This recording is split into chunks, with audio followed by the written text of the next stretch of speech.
Make sure to subscribe and click that notification bell if you want to get the videos as soon as they upload. How are you doing as I check our connection? A couple messages for the viewers, so pick a section, have a seat. Yeah, I know this is different, quit with the questions. Allow me a second, please, to make my first impression. I added these hands to the figure last minute, so if you notice he doesn't have them on later on, well, that's why. YouTube, what up? Welcome back. It's been a while. I want to show you this new custom, a really cool custom, I may say. I've been dying to do this suit for a long time. This is the Electro proof Spider-Man suit. It's just an insulated suit that protects him from electricity, but it's such a great costume, and I'm happy that I was able to execute it the way I was able to, because I think it looks kind of spot on to me. And a lot of people were showing me love. I posted it on Facebook on Marvel Legends Collectors, and everybody was showing me love. I got like the most likes I've gotten ever on a custom picture. So shout out to everybody, man. It was just showing me so much love. I couldn't like thank everyone personally, but I liked everyone's comments. So thank you guys again. Those were his hands I had on originally before I decided to use the Superior Octopus hands. I thought those hands like worked out so much better. They look like they're insulated gloves. Love this figure overall, but there are a few things I think I could have done a little better, and we'll get into that. Shout out to Mike Marvel for this diorama background, because I've been using it since I won it in a raffle, and if you guys are tired of it, let me know, because I don't know. I'm just trying new backgrounds and stuff like that. But anyway, let me know what you think is better, white background or diorama background. And the reason is sometimes a white background can make you feel like there's no depth in the picture you're looking at. So you don't know if it's like, some people can like really brighten up their exposure and make you feel like the colors are not really what it is. So when you have an action figure in front of a natural background, you can see what it would look like in real life, real time in front of you. And I think that's maybe a little reason why it might be a little better to have a diorama in the background. But personally, I like the white background. It just makes it look more presentable. I wish I had more time to work on dioramas. But you know what I think I will do, because this one has a background that is removable, the back bricks.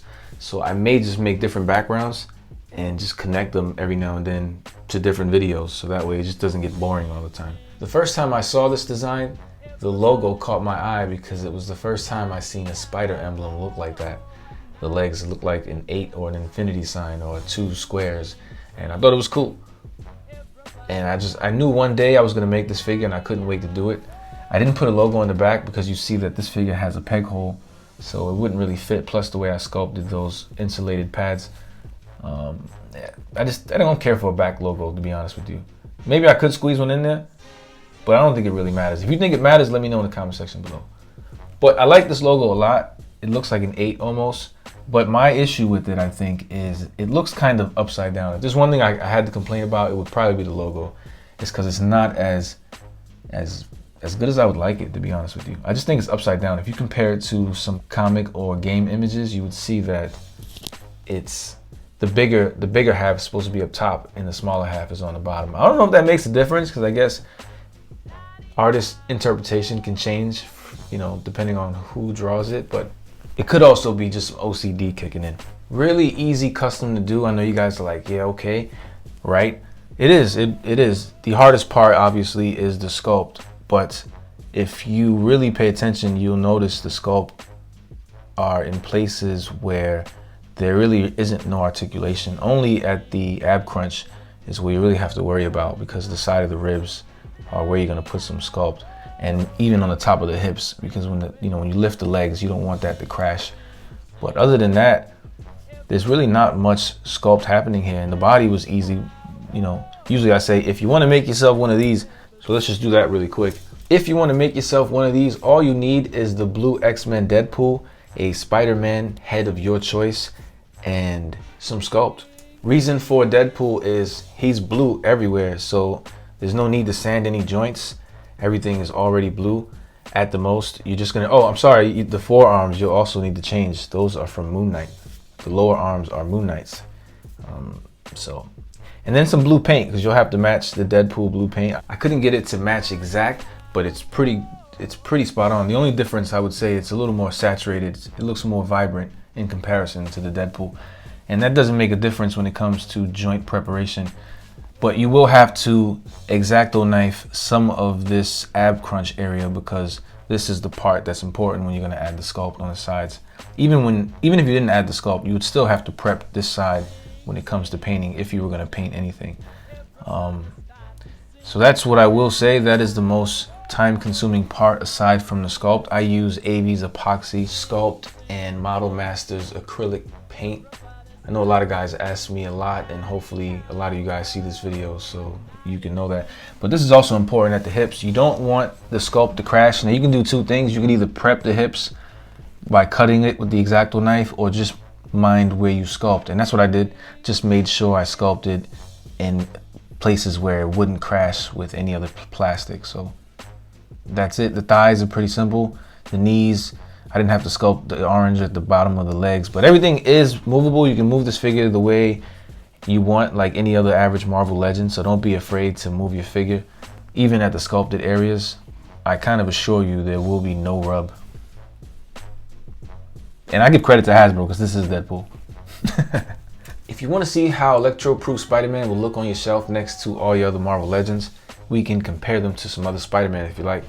The PS4 Spider-Man suit and the new super articulated Spider-Man. I love these bodies. I want to make all my customs using these bodies regardless which one, and using the superior octopus body as well. But here's Kane and here's 2099. You see they look great with each other. I think Electro-proof looks a little bulky on the side, but that's because he has the sculpt. And here's another one I want to show you that it's not quite done, but stay tuned for Spirit Spider because this is one of my newest favorite customs. Here's some quick sculpt work along the sides. I used the white version of the AV's epoxy sculpt because it would be easier to paint the orange. But yep, that's what you'll need to do. I did break it down into sections. I started with the left side of the rib cage, then the left side of the leg, and then the left side of the hip, and then did the rest on the other side. The same exact way, the right side here, the right side there, and the right side. Then it was time for the coloring, and you can see not only was this hand painted, but it was painted on my hand. Alright, I'm sorry. But yeah, hand painted. Didn't need to pull out the airbrush like I needed it for this guy because he most definitely needed to be airbrushed. But then I went along with the head, sculpted the eyes. You can make the eyes any shape you want. I just want mine to be a little more angry than the reference pictures that I had. Then I went on and proceeded to paint the emblem in the front without one in the back, because it doesn't really matter. But I think that sums up pretty much everything you guys need to know about this figure and how I made it and what it takes to make it if you decide to go for it. And I look forward to seeing it if you do. Feel free to tag me on Instagram at IAM978customs, or comment here or email me with whatever you come up with. If you like this custom or video or both, feel free to give me a thumbs up. And if you want to subscribe to catch future reviews and customs, you can do that. Click the notification bell if you want to be the first to get the videos as soon as they upload. And as always, guys, I appreciate the love, and I'll see you in the next one.